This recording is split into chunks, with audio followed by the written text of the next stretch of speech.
رکھنا، خالی ہاتھ جانا، خالی دل نہ جانا۔ اگر خالی ہاتھ بھی چلے گئے اور خالی دل بھی چلے گئے تو دل میں کیا بھرنا ہے؟ اس دل میں عشق مصطفیٰ کو بھر کے لے جاؤ، قبر روشن ہو جائے۔ مصطفیٰ اور آل مصطفیٰ کے عشق کو بھرو، یہ محبت کو بھرو جو اللہ نے مانگی ہے، میرے محبوب سے محبت کرو۔ اگر چاہتے ہو میں تم پر رحم کروں تو اس رحمت کا نام محمد مصطفیٰ۔ اللہ قہار بھی ہے، اللہ جبار بھی ہے، اللہ بڑا بدلہ لینے والا بھی ہے، اللہ کا عذاب شدید ہے۔ قرآن کہہ رہا ہے، قرآن جہنم کھولتے ہوئے پانی اور کھولتی ہوئی آگ، بھڑکتی ہوئی آگ ہے جس کی تپش کئی میلوں تک جاتی ہے۔ اس میں ڈالوں گا کس کو؟ جس کا کوئی وارث نہ ہو، اور جس کا وارث ہو حسنین کا نانا، جس کا وارث ہو، اور کوئی نہیں وہاں بچانے والا۔ یہ محفل کون سی ہے؟ کتاب کا نام ہے مودت فی القربہ، لکھنے والے علی کبیر ہمدانی ہیں۔ یہ سیاستہ کی کتابوں میں آپ کو مل جائے گی، اہل سنت کی معتبر ترین حدیثوں کی کتاب ہے، یہاں سے مل جائے گی۔ اور اس کا ترجمہ ابھی کچھ دیر پہلے وقار علی چشتی نشاہی قادری نے کیا ہے۔ یہ جو کرما والا دربار ہے نا اکاڑا میں، ان کے یہ بزرگ تھے، قازقستان میں ان کی قبر مطار ہے۔ 700 سال پہلے دنیا سے چلے گئے، اس وقت چلے گئے جب کوئی فرقہ نہیں ہوتا۔ آج تو ہم برادریوں فرقوں میں بٹے ہوئے ہیں نا، یہ اس وقت انہوں نے کتاب لکھی تھی حدیثوں کی اپنی زندگی میں۔ اور کشمیر میں جتنے لوگ مشرف اسلام ہوئے ہیں یہ علی ہمدانی کی وجہ سے ہوئے ہیں، ان کے ہاتھ پر بیعت ہو کر مشرف اسلام ہوئے۔ وہ اپنی کتاب میں لکھتے ہیں، حدیثوں کی چھوٹی سی کتاب ہے، اسے چھاپا ہے کرما والا بک ڈپو نے، جو داتا دربار میں ہے، یہاں بھی مل جائے، آپ کے گھر میں ہونی چاہیے۔ کبھی حدیث کے لیے دعائے مغفرت کے لیے جمع ہیں۔ رب ذوالجلال ہماری تمام دعاؤں کو ان کے حق میں قبول فرمائے۔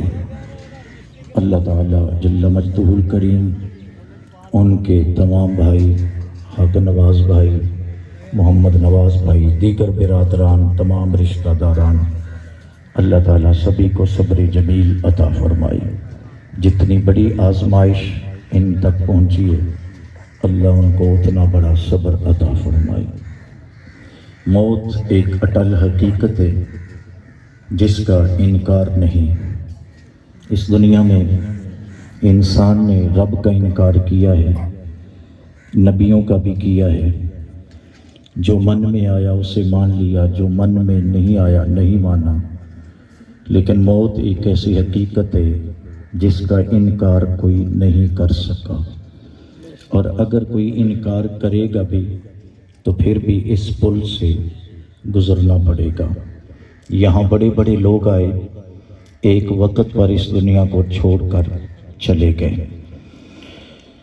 ایک وقت مقرر ہے انسان کا، جب وہ وقت آئے گا تو ہر ایک کو اس دنیا کو چھوڑ کر چلا جانا ہے۔ یہاں باقی رہنے والی ذات اللہ کی ہے، وہ ہمیشہ سے ہے اور ہمیشہ رہنے والا ہے۔ یا باقی انت الباقی لیس الباقی الا اللہ، کل من علیہا فان ویبقى وجہ ربک ذو الجلال والاکرام۔ سیانہ بندہ وہ ہے جو مرنے سے پہلے پہلے اپنے مرنے کی تیاری کرے۔ مرنے کی تیاری کا مطلب دولت کو اکٹھا کرنا مقصود نہیں، زندگی عیش و عشرت کا نام نہیں ہے، زندگی کھانے پینے کا نام نہیں، زندگی کا بھی ادا کر رہا ہے۔ تیری دعا سے اللہ تیرے ساتھ ساتھ محبوب کی ساری امت کی بخشش کی دعا کو بھی قبول فرما رہا ہے۔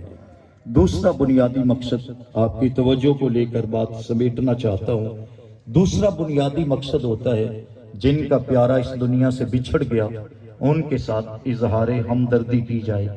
دین سارا کا سارا مسجد کی صف میں لپیٹا ہوا نہیں ہے، کسی کے ساتھ ہمدردی کرنے کا نام دین ہے، کسی کے دکھوں کو بانٹ لینا اسے دین کہا گیا ہے۔ حضور نبی اکرم صلی اللہ علیہ وسلم کے مبارک دور میں کوئی شخص بیمار ہوتا، میرے حضور اس کے حال پوچھنے اس کے گھر چلا جایا کرتے تھے۔ کوئی شخص فوت ہو جاتا، نبیوں کے سردار نبی اس کی جنازہ پڑھانے خود آ جایا کرتے تھے۔ کچھ ایسے بھی مقدر والے جن کو قبر میں میرے نبی اپنے ہاتھوں سے اتار دیا کرتے تھے، پھر کچھ کے گھر میں بھی ان کے دکھ بانٹنے چلے جایا کرتے تھے۔ نبی اکرم کافرون لا اعبد ما تعبدون ولا انتم عابدون ما اعبد ولا انا عابد ما عبدتم ولا انتم عابدون ما اعبد لكم دينكم ولي دين بسم الله الرحمن الرحيم قل هو الله احد الله الصمد لم يلد ولم يولد ولم يكن له كفوا احد بسم الله الرحمن الرحيم قل هو الله احد الله الصمد لم يلد ولم يولد ولم يكن له كفوا احد بسم الله الرحمن الرحيم قل هو الله احد الله الصمد لم يلد ولم يولد ولم يكن له كفوا احد بسم الله الرحمن الرحيم قل اعوذ برب الفلق من شر ما خلق ومن شر غاسق اذا وقب ومن شر النفاثات في العقد ومن شر حاسد اذا حسد بسم الله الرحمن الرحيم قل اعوذ برب الناس ملك الناس اله الناس من شر الوسواس الخناس الذي يوسوس في صدور الناس من الجنة والناس بسم اللہ الرحمن الرحیم۔ سابق جو تو نے ہمیں عطا کیا ہے اے اللہ اسے اپنے پیارے محبوب صلی اللہ علیہ وسلم کے دفتر حسنات میں قبول فرما۔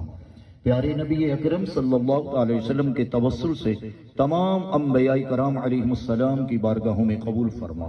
حضور نبی اکرم صلی اللہ علیہ وسلم کے پیارے والدین کریمین شریفین طیبین طاہرین، آپ صلی اللہ علیہ وسلم کی ازواج مطہرات، اہل بیت اطہار، صحابہ کرام، صحابیات، پانچ پاک، شہیدان کرب و بلا، شہیدان غزوہ بدر و حنین و احد، شہیدان اسلام، شہیدان فلسطین کے حق میں قبول فرما۔ یا ارحم الراحمین، یہ سارا کا سارا ثواب حضرت سیدنا آدم علیہ السلام سے لے کر آج تک جتنے لوگ ایمان کی سلامتی کے ساتھ اس دنیا سے چل بسے ہیں، درجہ بدرجہ سبھی کے حق میں قبول فرما۔ خصوصیت کے ساتھ آج کی اس محفل پاک کا اہتمام اور اس کا سارا ثواب حضور نبی اکرم صلی اللہ علیہ وسلم کے وسیلہ جلیلہ سے پیارے بھائی ظفر اقبال مرحوم و مغفور کو قبر میں عطا فرما۔ یا ارحم الراحمین، یہ سارے کے سارے ثواب سے مرحوم کی کامل بخشش و مغفرت فرما دے۔ یا اللہ اتنے سارے تیرے بندے ہاتھ اٹھا کر اے اللہ ہمارے بھائی کے حق میں بخشش و مغفرت کی دعا کے لیے جمع ہیں، اے اللہ سب کی آمین کو مرحوم کے حق میں قبول فرما لے۔ یا اللہ مرحوم کی قبر کو حد نگاہ تک فراغ فرما، اے اللہ مرحوم کی قبر کو خوشبودار اور ٹھنڈا فرما دے، اے اللہ قبر کو جنت کے باغوں میں سے ایک باغ بنا دے۔ اے اللہ ہم نے حدیث